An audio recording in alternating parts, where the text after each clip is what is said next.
Hello everyone, and welcome to episode 2 of my card game, Solis. In this episode, it's gonna be a short one. I'm just gonna cover the resource system, or at least two versions of it that I have.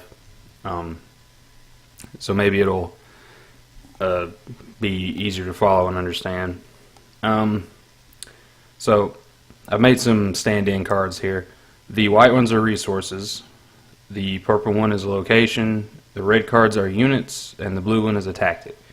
Basically following along with their colored outlines. So, every turn you actually start with 2 resources in play you draw from your resource deck. You start with 2. So, on your first turn you draw 2 resources, so you're up to 4. It's either that or you just draw 2 to start. You draw 2 to start. You gain 2 every turn. So, and units have ranks and tactics have ranks. Now, the way where the 2 different systems come into play is, one, the rank is just what it costs to play the card. So, like if it was a rank 4 tactic, you have to pay 4 resources by turning them sideways. Like that. You would tap the resources 1, 2, 3, 4, and you would play the tactic, and it would resolve and go to the graveyard, just like that. Now, if you want to play the other resource system for how tactics would work is the rank.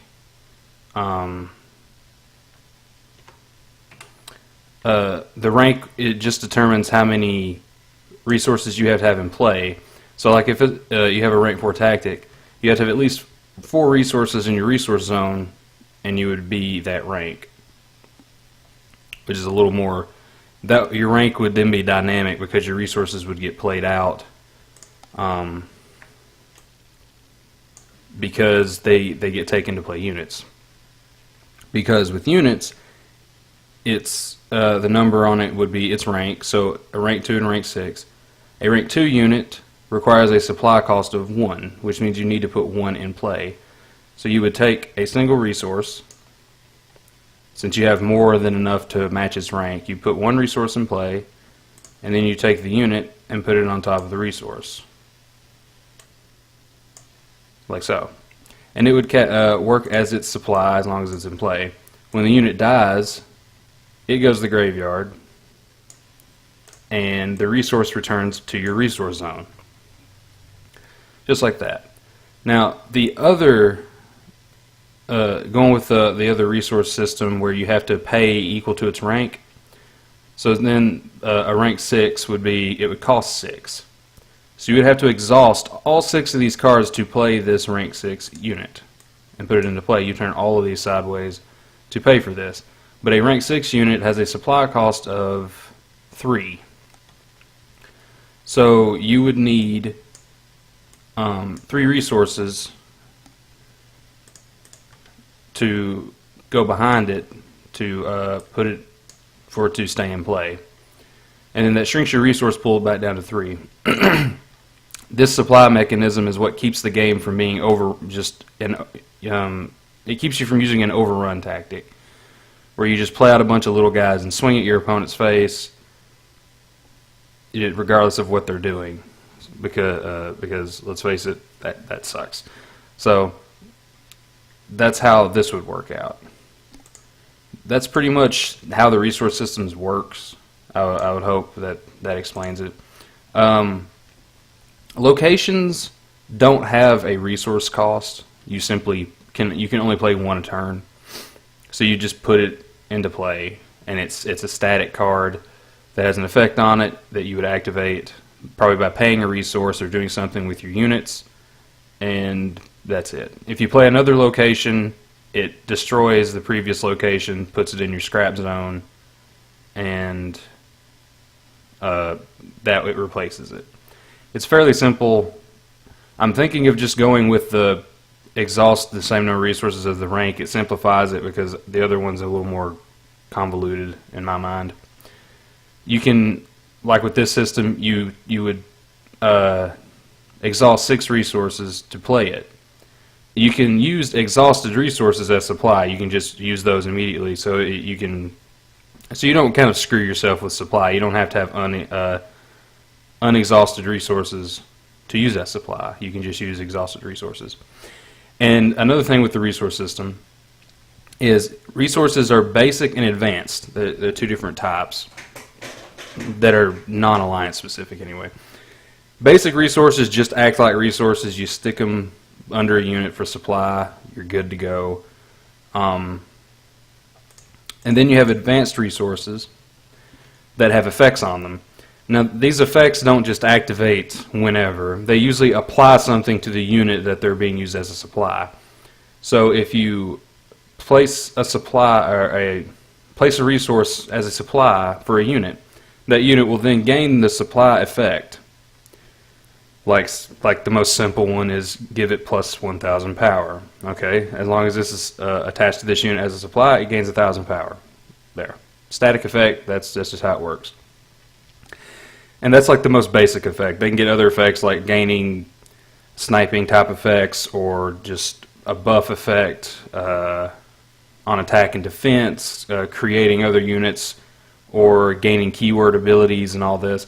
That's what the supply system does. It makes every unit dynamic depending on what supplies you give to it. And some resources can only be used by specific types of units. Like like say a ship weapon, a weapon large enough to fit on a cruiser. A foot soldier could not use that weapon because he couldn't carry it, he couldn't power it or whatever. So that wouldn't make sense. So some resources can only be used on specific units, and it would say so on the card. Like this resource can only be used as a supply for ships. So then you could only use it for a ship, just to make logical sense. So that's pretty much how the resource system works. It's like I said, it's fairly simple. If you've played Magic or anything that requires you to tap mana, you probably recognize that. That's like a fairly universal type of resource system. I just put another spin on it with the supply thing. So yeah, if you have any questions about it, ask in the comments below, and I'll see if I can answer anything about it. Also, I wanted to show some artwork. I know somebody said they wanted to see some artwork, so we'll drop that down, bring this up. There we go. So this is a concept artwork. This is a mech. It's I call it it's basically a hunter seeker drone. It's got cannons and this is just like a sketch up. I haven't really arted it up, like colored it and everything. But that's like the basic design that I was going with. Yeah, it's just a bipedal mech. Mechs are also going to be in the game, like you have full-on war mechs, and then you have little helper robots and stuff like that. But they'll all be universally called mechs as a subtype. Like this little guy, it's a very rough sketch, but he's a little garbage bot, so he has little tracks and claws. He'd probably be like a 1-cost unit or something. I did a quick sketch up of a cannon. Again, these are ones that I haven't filled in with color or anything yet. I like this little gap design around here. It makes it like just a really high-powered cannon. This is a Dracon. This is I felt like I needed to draw one with a weapon, so here he is with a rifle. He's basically naked right now. He's not in his armor. Basically, where I draw a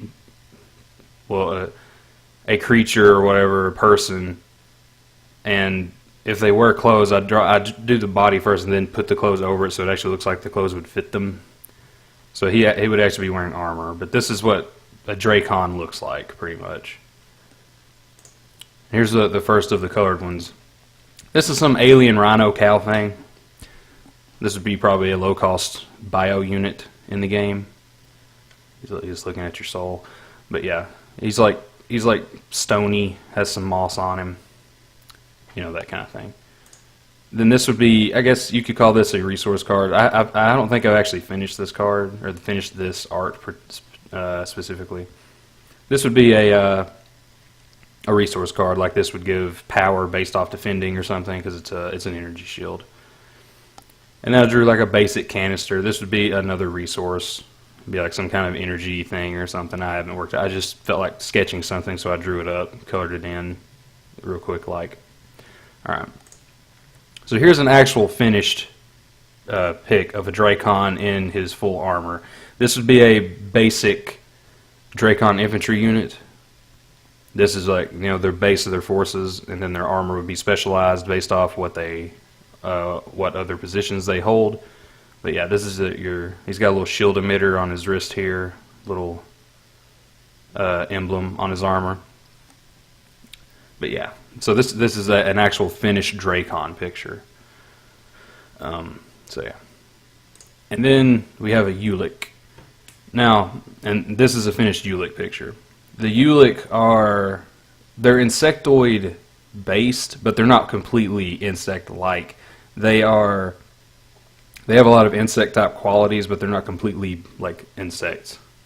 So it's like they are genetically diverse and unstable at the same time. So they modify their genome like at will. And I'm working on an origin story for them, but this one's kind of like insectoid crossed lizard looking thing. But yeah, this is one of the Ulick types. They don't all look like this. This is just a specific unit. I haven't figured out what exactly he is yet. But this is a Ulick. So right now the two races that I'm focusing on are the Dracon and the Ulicks. Like I said, the humans will come in later, and then there'll be a fourth race after that, and more once I flesh out the game more. But yeah, I think that about covers all I wanted to show you guys. So if you have any questions or anything, or let me know what you'd like to know about, just leave a comment and subscribe if you want to see more. And I appreciate you guys watching, so I'll see you next time. Bye.